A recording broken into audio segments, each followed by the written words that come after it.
नमस्कार, आप देख रहे हैं बड़ी बहस। मैं हूं सौरभ जौहरी। हरियाणा में लॉ एंड ऑर्डर की व्यवस्था सुधरने का नाम नहीं ले रही है। पक्ष हो या विपक्ष, सबको लॉरेंस बिश्नोई गैंग से धमकियां मिलने का सिलसिला लगातार जारी है। बता दें कि लॉरेंस गैंग के निशाने पर कई अभिनेता, व्यापारी, उद्यमी, डॉक्टर सब बारी बारी से आ रहे हैं। इन धमकियों के बीच पुलिस भी सतर्क हो गई है और सुरक्षा बढ़ा दी गई है, लेकिन विपक्ष धमकियों पर कानून व्यवस्था को लेकर सवाल खड़े कर रहा है। ऐसे में क्यों लॉ एंड ऑर्डर प्रदेश में चुनौती बन रहा है और प्रशासन और सरकार ने इस चुनौती से निपटने के लिए क्या तैयारियां की हैं, ये सवाल है।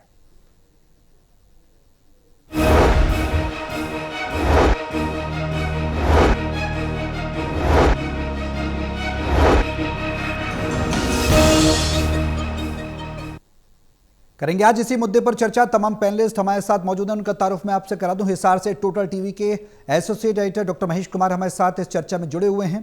पानीपत से टोटल टीवी के एसोसिएट एडिटर देवेंद्र कथुरिया हैं और वरिष्ठ पत्रकार वीरेंद्र सोनी जी हमारे साथ चर्चा में शामिल हैं। आप सभी के साथ चर्चा आगे बढ़ाऊंगा, लेकिन उससे पहले एक रिपोर्ट देखते हैं, फिर करेंगे चर्चा शुरू। एक बदमाश पानीपत पुलिस के लिए सिरदर्द बना हुआ है। पिछले 10-15 दिन से थ्रेट कॉल्स करके करोड़ों की रंगदारी मांग रहा है। पानीपत में इस बदमाश ने बीजेपी नेता और 3 व्यापारियों से 5-5, 10 करोड़ और 2 करोड़ की रंगदारी मांगी है। ना देने पर गोलियों से हत्या कर देने की खुलेआम धमकी दी है। व्हाट्सएप कॉल करके वो खुद को लॉरेंस बिश्नोई गैंग का सदस्य बताता है। नाम अपना रणदीप मलिक बता रहा है। जाहिर है कि एक ही शहर में बीजेपी नेता और 3 व्यापारियों को सरेआम धमकी, इससे व्यापारियों और अमन पसंद लोगों में डर का माहौल बन गया है। देखिए, पिछले 10-15 दिन से ये एक चला हुआ है। कोई एक बदमाश आदमी इस तरह की शरारतें कर रहा है और उसमें टीमें हमारी लगी हुई हैं। कुछ में हमने एफआईआर भी दर्ज की है, सीआईए उसमें इन्वेस्टिगेशन कर रही है और उम्मीद है कि हम उसको जल्दी ही उसका पर्दाफाश करेंगे और ऐसी गुंडागर्दी को हम नहीं चलेंगे। गौरतलब है कि मामले की गंभीरता को देखते हुए पुलिस ने सीआईए की मदद से इस बदमाश को पकड़ने के लिए जाल बिछाया है। डॉक्टर से भी हैं, 1-2 जगह से और भी हैं। तो कई कंप्लेंट्स हैं, उसमें तो जो हमें लगी कि ज़रूरी थी उन पर एफआईआर भी कर लिए और कुछ इस तरह की फर्जी कॉल भी बहुत आती हैं, तो उसमें सारा हम इन्वेस्टिगेशन कर रहे हैं और ऐसा जो मामला होता है उसमें हमारी एसटीएफ जो स्टेट लेवल की एजेंसी है वो भी इसमें काम करती है, वो लोग भी इसमें इन्वेस्टिगेशन कर रहे हैं। पानीपत के व्यापारी पहले से ही परेशान हैं। इंडस्ट्री ठप पड़ी है, महंगाई बढ़ गई है, ऊपर से बदमाशों की धमकियां। इस माहौल में विपक्ष भी सरकार पर निशाना साध रहा है। कांग्रेस सांसद रणदीप सुरजेवाला ने ट्वीट करके प्रदेश में गुंडों, बदमाशों और माफियाओं का राज बताया है। वहीं व्यापारी वर्ग भी दहशत में दिख रहा है। व्यापारी इतने तंग हैं कि बहुत दुखी हैं। दूसरा, जिनके एलपीजी कनेक्शन थे उन एलपीजी उनको टाइम पे नहीं मिल रही, बहुत दिक्कत आ रही है। और जो मेंबर थे, जो अपने लेबर थी, लेबर छोड़ के जा रही है क्योंकि एलपीजी मिल ही नहीं रही शहर में। दूसरा, एक शहर में एक नई प्रॉब्लम आ गई है। जो अच्छे व्यापारी हैं, जो संपन्न हैं, उनको धमकियां आ रही हैं, किसी को 50 लाख, किसी को करोड़, किसी को 2। सुनने में ऐसा आ रहा है किसी से 5 करोड़ भी मांगा है। अब ऐसे माहौल में तो ऐसा दिल करता है भी यहाँ हरियाणा छोड़ के ही व्यापारी अपना यूपी में चले जाएं। यूपी में इतना बढ़िया कंट्रोल है। गौरतलब है कि कुछ समय की चुप्पी के बाद प्रदेश में गैंगस्टर्स और असामाजिक तत्व फिर सिर उठाने लगे हैं। ऐसे कैसे चलेगा सरकार जी। सहयोगी डिम्पी मल्होत्रा के साथ Devendra Kathuria, total news, Panipat bureau. तो सवाल यही है कि लॉ एंड ऑर्डर चुनौती क्यों बना हुआ है, क्यों बार बार धमकियां मिल रही हैं। और अब हाथ तो ये हो गई कि बीजेपी नेताओं को धमकियां दी जा रही हैं, व्यापारियों को धमकियां दी जा रही हैं। लॉ एंड ऑर्डर की व्यवस्था को कैसे सुधारा जाए प्रदेश के अंदर, ये बड़ी चुनौती है। और लॉ एंड ऑर्डर एक बड़ा मुद्दा है। यहाँ ये भी बताते चलें कि इस पर सरकारें बनती हैं और सरकारें गिर जाती हैं। चर्चा की शुरुआत में देवेंद्र आपसे ही कर रहा हूँ। लॉ एंड ऑर्डर बनाए रखना प्रदेश में चुनौती क्यों है, सीधा सवाल है। देखिए सौरभ, लॉ एंड ऑर्डर हमेशा से बीस सरकार से हम देखते आ रहे। कोई चौटाला थी, हुड्डा थी, भजनलाल सरकार थी, अब बीजेपी सरकार है। लॉ एंड ऑर्डर जब ढीला हुआ है, जब डर का माहौल बना है, सरकार पर निशाने तेजी से लगे हैं। अब जिस तरह के देखिए, बीच में जब ये महकमा मुख्यमंत्री जी के पास है, नायब सैनिक के पास, गृह विभाग। पहले कुछ इस तरह का माहौल बना था, जैसे विधायकों को धमकी आ रही थी, बहुत ऐसा हुआ। उसके बाद सख्ती हुई, मुख्यमंत्री ने ये कह दिया कि जिस इलाके में, जिस थाना क्षेत्र में कोई भी अपराध की गंभीर घटना, संगीन वारदात होगी, एसएचओ को जिम्मेदार ठहराया जाएगा। ये ऑर्डर देने पड़े थे, हालात ऐसे थे। बीच में चुप्पी थी, अब फिर पता नहीं क्या हो गया है। अगर सौरभ, ये जो पानीपत में, मेरे को लगता है हरियाणा में ऐसा कभी नहीं हुआ। अगर ये थ्रेट कॉल्स अगर सही है, अगर वाकई बदमाश की है, फर्जी नहीं है, तो मेरे को लगता है हरियाणा में अपनी तरह का पहला केस है कि एक ही शहर के 4 लोगों को रंगदारी की थ्रेट कॉल दी जाए। पैसे भी कितने मांगे? 2 लोगों से 5 करोड़ और एक से 10 करोड़ और एक से 2 करोड़, एक साथ 4 लोगों को धमकी आई है। ये मामला कुछ दिन से चल रहा था, लेकिन दबा हुआ था। मिठन स्वीट्स का जहां तक नाम है, मिठन स्वीट्स की चेन है पानीपत में, बहुत बड़े मिठाई के कारोबारी हैं। उनको, मेरे को लगता है 2 बार पहले भी इस तरह की चीजें हुई थी, उनको गनमैन मुहैया कराया गया था उनकी सिक्योरिटी को लेके। अब ये तीसरी बार है। मिठन स्वीट्स के 3-4 दिन पहले मैंने खुद देखा, एक पुलिसमैन था वहां पे, तो मेरे को थोड़ा पता लगा कि कुछ मामला गंभीर है, दिक्कत है। अब वो मामला आज खुल गया, जब मीडिया में ये चीजें आई। आज डीएसपी को ये चीजें क्लैरिफाई करनी पड़ी कि हाँ, कई लोगों को, एक की नहीं कई लोगों को कॉल आई है। डॉक्टर गौरव श्रीवास्तव है, नॉमिनेटेड निगम पार्षद हैं, अपने 2 अस्पताल चलाते हैं, अच्छा खासा नाम है, वो बीजेपी में है। उनको एक थ्रेट कॉल आई है कि 5 करोड़ रुपया अगर नहीं दिया और होशियार बनने की कोशिश की तो आपको परिवार समेत गोली मार देंगे। ऐसे ही मिठन स्वीट्स बहुत बड़ा नाम है पानीपत में।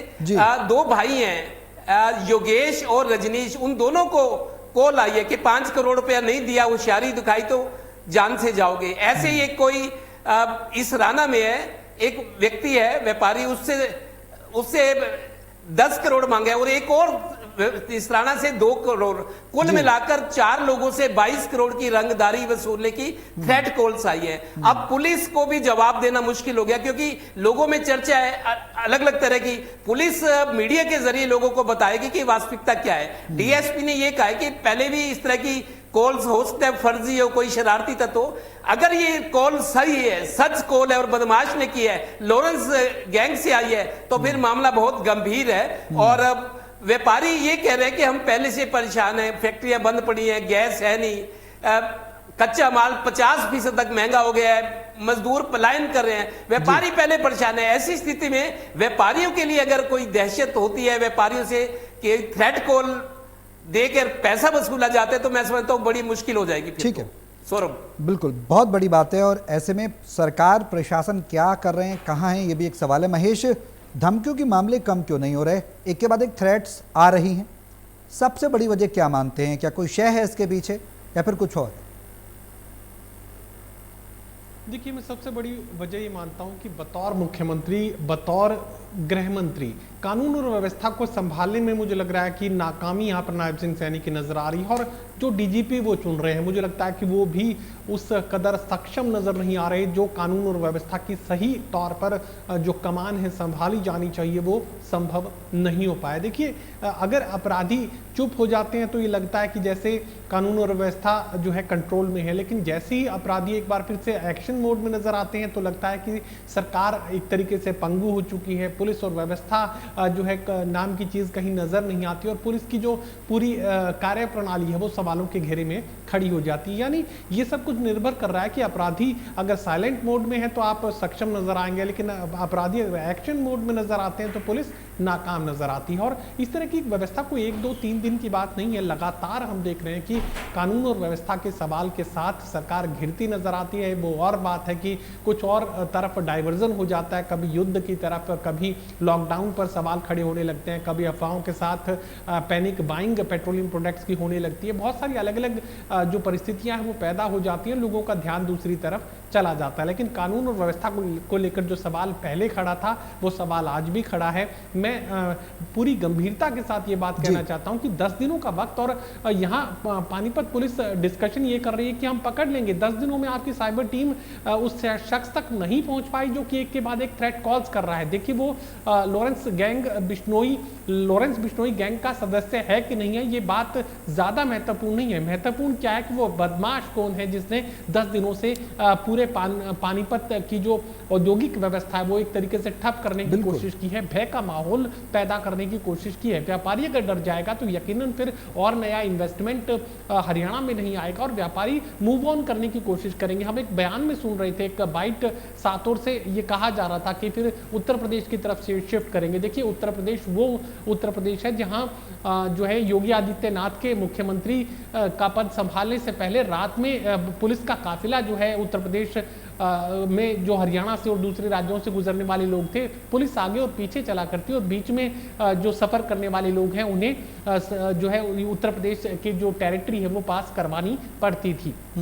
इस तरह की परिस्थिति थी। और आज क्या परिस्थिति, आज लगता है कि जैसे यहाँ एडिशनल चार्ज योगी आदित्यनाथ को हरियाणा का देना पड़ेगा, उसके बाद हो सकता है कि कानून और व्यवस्था में और ज्यादा गंभीरता नजर आए। देखिए आज रात 2 बजे भी आप उत्तर प्रदेश के किसी भी इलाके से बेखौफ किसी भी हाईवे से गुजर सकते हैं, आपको डर नहीं लगेगा। वजह क्या है, सरकार की गंभीरता यहाँ पर अपराधियों के खिलाफ देखने को मिल रही है। पूरी व्यवस्था ऐसी खड़ी की गई जहाँ पर भय का माहौल है, अपराधी डरता है। लेकिन हरियाणा में तो परिस्थिति ऐसी नजर आती है कि उत्तर प्रदेश में भी अगर किसी ने अपराध किया तो हरियाणा शरण स्थली बना हुआ है और बेहद आसानी से यहाँ अपराध कर निकला जा सकता है और अपराधी बेखौफ घूम सकते हैं। इस तरह की परिस्थितियां बनी हुई हैं। पूरी जिम्मेदारी के साथ बतौर गृह मंत्री नायब सिंह सैनी को हालात को काबू में पाने की कोशिश करनी होगी और मुझे लगता है कि बतौर डीजीपी भी यहाँ नाकामी इस वक्त देखने को मिल रही है। देखिए 10 दिनों का वक्त और वो बार बार ये सवाल पैदा कर रहे हैं कि देखिए फेक कॉल हो सकती है, मान लीजिए फेक कॉल है, लेकिन 10 दिनों तक आप उस फेक कॉल करने वाले तक नहीं पहुंच पाए।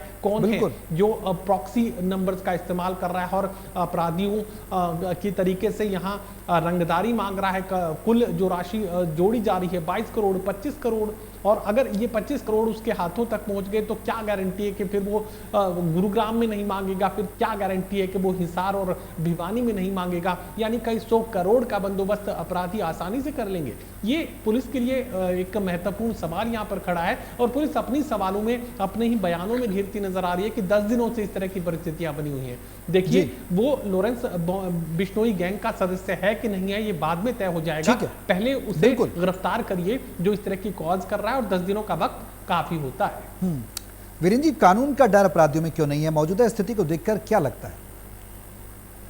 देखिए कानून का डर होना चाहिए, नहीं हो पा रहा तो हमारी व्यवस्था में कमी है। अब जो ये रंगदारी के कॉल्स आ रहे हैं तो हरियाणा पुलिस ने एक अवैध एक ऐप लॉन्च किया है, 5 दिन पहले ही लॉन्च किया है।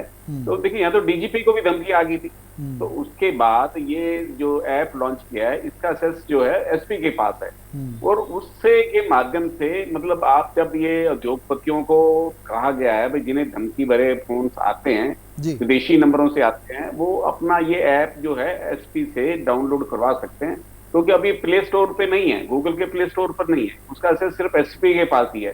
तो उसके माध्यम से सारी जानकारी पुलिस कंट्रोल रूम तक पहुंच जाती है। तो हरियाणा पुलिस के इस ऐप को बंबई पुलिस ने भी मांगा है, 3 महीने की मेहनत के बाद हरियाणा पुलिस ने इसको तैयार किया है। और जहां तक देखिए रंगदारी के मामले हैं, 2024 में 178 मामले ऐसे आए थे जो टेलीफोन के माध्यम से धमकियां आई थी। 2025 में 107 आए, हालांकि उसमें कमी आई है, लेकिन ये मामले इसलिए भी चिंता का विषय है कि केवल पानीपत तक सीमित नहीं है। रोहतक में भी कई उद्योगपतियों को, डॉक्टरों को इस तरह के धमकी भरे फोन आ रहे हैं, झांसी में भी आ रहे हैं।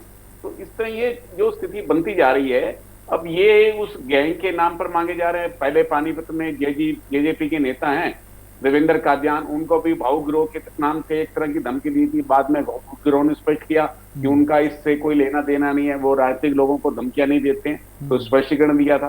तो इसके पीछे सुयोजित रणनीति है, बदमाशों की जो संगठित गिरोह चला रहे हैं। और देखिए सरकार के लिए एक उचित स्थिति है, पंजाब में जाकर मुख्यमंत्री प्रचार कर रहे हैं, हरियाणा मॉडल की बात कर रहे हैं, तो उसके विपरीत जो है भगवंत मान सरकार ने बाकायदा हरियाणा जो पुलिस में जो भी डोजियर पुलिस का है उसको जारी किया है, जो नेशनल क्राइम रिकॉर्ड की ब्यूरो के आंकड़े हैं वो जारी किए हैं। उससे बताया है कि हरियाणा में अपराधों की क्या स्थिति है और पंजाब में क्या स्थिति है।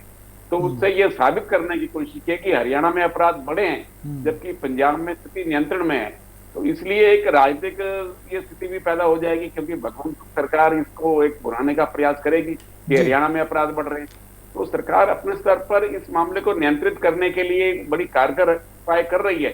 डीजीपी भी इस मामले में सक्रिय हैं, पहले मुख्यमंत्री ने भी बैठक बुलाई थी, लेकिन ये जो स्थिति है बढ़ती जा रही है। उसके कारण बढ़ने का कारण है कुछ लोग तो पुलिस को सूचित करते हैं और कुछ लोग आतंकित होकर भय के कारण पुलिस को जानकारी नहीं देते हैं। बिल्कुल। तो इसलिए इस तरह की एक आतंक का वातावरण बना हुआ है। जो उद्योगपति हैं, डॉक्टर हैं, जो जिनको एक तरह से समाज में प्रतिष्ठा है, जिनकी आर्थिक स्थिति अच्छी है, तो लोग उसका फायदा उठाते हैं। विदेशी नंबरों से कॉल आती है तो ये कहा जाता है कि विदेशी नंबरों से अज्ञात अगर आपको कोई कॉल आती है उसको ना उठाएं। तो इसलिए क्योंकि विदेश में बैठे हुए ये गिरोह संचालित करते हैं, स्थानीय गुर्गे यहाँ शामिल कर लेते हैं, जिनका काम आतंक फैलाना होता है, वो फायर भी करते हैं जी। तो इसलिए एक हरियाणा में ये स्थिति चिंता का विषय तो बनी है। लेकिन अब हरियाणा सरकार इस मामले को लेकर सजग है और जितने भी मामले हैं इसमें वो पकड़े भी जा रहे हैं। लेकिन एक साथ इस तरह के मामलों की धमकियां आना ये एक चिंता का विषय है। उद्योगपतियों में आतंक का वातावरण होना स्वाभाविक है। तो सरकार के लिए एक चुनौती है। कानून व्यवस्था का जो एक मुद्दा है उसे विपक्ष भी उठा रहा है और दूसरा पंजाब में भी जो स्थिति बनी हुई है तो पंजाब सरकार इसे भुना रही है। तो ऐसे में हरियाणा सरकार को इस मामले में सजग और सतर्क रहकर कठोर कार्रवाई करने की आवश्यकता है। वीरेंद्र जी, बेहद अहम बात है जो देवेंद्र ने भी जिसका जिक्र किया, चिंता का विषय है, महेश ने भी इस बात का जिक्र किया। वही सवाल मैं आपसे करना चाह रहा हूँ कि 10 दिन हो जाते हैं, जो बात महेश ने कही बहुत अहम बात कोर्ट की, और उसके बाद भी पुलिस के हाथ खाली हैं। प्रशासन की कार्रवाई, पुलिस प्रशासन की कार्रवाई कैसे देखते हैं? लचर है, प्रेशर है, कोई दबाव है या फिर कोई और वजह? देखिए, अपराधियों ने नई नई तकनीक अपनाई है।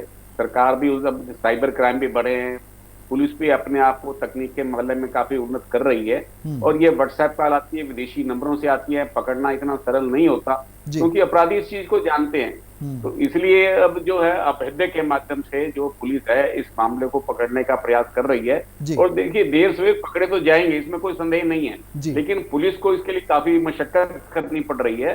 तो क्योंकि विदेशी नंबरों का उपयोग किया जाता है तो ऐसे में लोगों को भी जागरूक करने की आवश्यकता है कि जो विदेशी नंबरों से कॉल आती है उसको ना उठाएं। और ये कि ये बात है कि संगठित गिरोह हैं तो ये गिरोह करने का एक अपना अपना तरीका है। और ये देखिए, क्या वो जो नामी गिरोह हैं उनके खुद है या उनके नाम पर किया जा रहा है? तो क्योंकि एक ये जो पैसा प्राप्त करने का, धन प्राप्त करने का सरल माध्यम है तो इसलिए युवा भी इस वर्ग आकर्षित हो जाते हैं। तो इसलिए उनको प्रलोभन देकर इस मामलों में फंसाया जाता है। तो पुलिस के लिए चिंता का विषय, नागरिकों को भी सचेत करने की जरूरत है। तो मुझे लगता है कि पुलिस को इस मामले में उद्योगपतियों को, प्रमुख लोगों की बैठक बुलाकर उनको इस मामले में जागरूक भी किया जाना चाहिए और क्या आवश्यक कदम उठाए जाने चाहिए कि वो नागरिक क्या अपेक्षा करते हैं ये भी पुलिस को जानकारी लेनी चाहिए। देखिए, खाली पुलिसकर्मी सुरक्षा के लिए उपलब्ध करा देने से समस्या का समाधान नहीं है। हालांकि पुलिस तुरंत सुरक्षा प्रदान कर देती है लेकिन ये समस्या का समाधान नहीं है। तो इसलिए इसका ठोस हल निकालने के लिए समय समय पर नागरिकों के साथ बैठकर बातचीत भी करना चाहिए, संवाद करना चाहिए और इसके लिए क्या सुझाव हो सकते हैं, लोगों के भी सुझाव लेने चाहिए। मुझे लगता है कि देर से सड़कों की सरकार के लिए भी चिंता का विषय है तो इसका कोई ना कोई ठोस हल अवश्य निकलेगा। बिल्कुल। देवेंद्र, सरकार की तैयारियों को कैसे देखा जाए? एनसीआरबी के आंकड़े क्या कहते हैं हरियाणा को लेकर, वो भी हम आपसे जानना चाहेंगे। और इसके साथ ये भी बताएं कि सरकार की तैयारियां क्या हैं अब आने वाले समय में। देखिए सौरभ, हरियाणा को मॉडर्न पुलिस कहा जाता है। कई बार ये कहा जाता है कि पुलिसिंग के मामले में हरियाणा की रैंकिंग अच्छी है पूरे देश में। मॉडर्न पुलिस है, बजट की कोई कमी नहीं। जिप्सी आई, नोवा अनिल विज के टाइम जिप्सी आई थी, चौक चौराहे पर खड़ी। आप देखिए, डीएसपी ने आज जो प्रेस कॉन्फ्रेंस की, ये मामला दरअसल 4 लोगों को धमकी देने का, करोड़ों रुपए कि रंगदारी मांगने का जो मामला, ये पिछले कई दिनों से चल रहा है। ये मेरी जानकारी में भी था, लेकिन मेरे को ये कहा गया कि अभी पुलिस में शिकायत नहीं हुई, तब तक इस खबर को चलाना ठीक नहीं। हम भी चलो समझ गए, ये 4-5 दिन पहले मेरे ध्यान में आया था। लेकिन आज अचानक जब ये बात कहीं से लीक हुई, एक नहीं कई लोगों को धमकी आई है, जैसा डीएसपी साहब भी कह रहे हैं। भाई 10-15 दिन से इस तरह की थ्रेट कॉल्स आ रही हैं, बड़े लोगों को आ रही है, जिनसे करोड़ों, 5 करोड़, 10 करोड़, 2 करोड़, 4 लोगों से कुल 22 करोड़ की मांग की गई है। और कहने वाला ये कह रहा है कि किसी को बताया, होशियार बनने की कोशिश की तो जान से जाओगे, परिवार समेत गोली मार देंगे। तो ये बात सुनकर आदमी डर जाता है। दूसरी बात मैं आपको ये कहता हूं, अभी सौरभ, भूपेंद्र हुड्डा 3-4 बार पीछे कह चुके, जब लॉ एंड ऑर्डर का मसला खड़ा होता है, जैसे अब हो गया आज, वो कह रहे हैं कि 60 संगठित गिरोह काम कर रहे हैं हरियाणा में। 60। ये भूपेंद्र हुड्डा नेता विपक्ष जिम्मेदार आदमी है। सरकार को साफ करना चाहिए कि नेता विपक्ष 60 गिरोह संगठित तौर पे काम करे हरियाणा में क्रिमिनल्स के, ये बात सच है, ये नहीं है। हाँ, दूसरा, बिल्कुल मुख्यमंत्री सुनिश्चित करना चूंकि गृह विभाग संभाले, उनको कोई एडवाइजर रखना चाहिए क्योंकि उनके पास काम बहुत है। मुख्यमंत्री रोज 2 जिलों का दौरा करते हैं, पब्लिक में रहते हैं, 500 किलोमीटर का सफर रोज करते हैं, तो उनको एक कोई एडवाइजर रखना चाहिए गृह विभाग में अपना, जो ताकि उनके काम के बोझ को हल्का कर सके, थोड़ा एफिशिएंसी बढ़ेगी। तीसरी बात, ये हरियाणा में साइबर क्राइम थाने खोले गए हैं। मैं आपको बताता हूं, कई बार मीडिया रिपोर्ट्स आती है, लोग भी बता रहे हैं, साइबर क्राइम थानों में एक हवलदार या कोई सिपाही वहां बैठा हुआ है। साइबर क्राइम की जितनी कंप्लेंट्स आती हैं, दर्ज होती हैं, उनकी सक्सेस रेट बहुत कम है। थाने तो खुले हुए हैं, स्टाफ है, खर्च हो रहा है, लेकिन रिजल्ट नाम मात्र भी नहीं। आप समझ रही है साइबर क्राइम। तो इन मामलों में हरियाणा पुलिस वैसे तो मॉडर्न है, वेल इक्विप्ड पुलिस है, बजट बहुत है, ठीक है, लेकिन साइबर क्राइम की बात बहुत बढ़ गई। साइबर क्राइम में जो सक्सेस रेट है जो जितने मामले दर्ज है, मेरे को लगता है मुश्किल 20% भी मामले सोल्व नहीं हो पा रहे, ना लोग पकड़े जा रहे हैं। यही स्थिति अब क्रिमिनल्स के मामले में है। तो मुख्यमंत्री को जरूर कुछ सोचना होगा, एक एडवाइजर टाइप का आदमी अपनी मदद के लिए गृह विभाग में रखना जरूरी है। बिल्कुल सही कह रहे हैं आप। उन रिपोर्ट्स को देखने के बाद जो क्राइम रिकॉर्ड्स होते हैं, क्राइम के आंकड़े जो रिकॉर्ड्स होते हैं साइबर क्राइम में, वहां देखने के बाद उनके अगर रिजल्ट को देखें तो ये लगता है कि भाई पुलिस प्रशासन और साइबर क्राइम एक्सपर्ट से ज़्यादा तो तेज़ और शातिर अपराधी हैं, क्योंकि अपराध करके चले जाते हैं, रफू चक्कर हो जाते हैं, इनके हाथ ही खाली रहते हैं, पकड़ ही नहीं पाते। खैर महेश, क्या यूपी मॉडल हरियाणा में लागू करने की ज़रूरत है? अब जैसा कि हमने रिपोर्ट में भी देखा, एक व्यक्ति बता रहा था, आपने भी जिक्र किया, क्या अब वो हो जाना चाहिए? अब वो स्थिति आ गई है?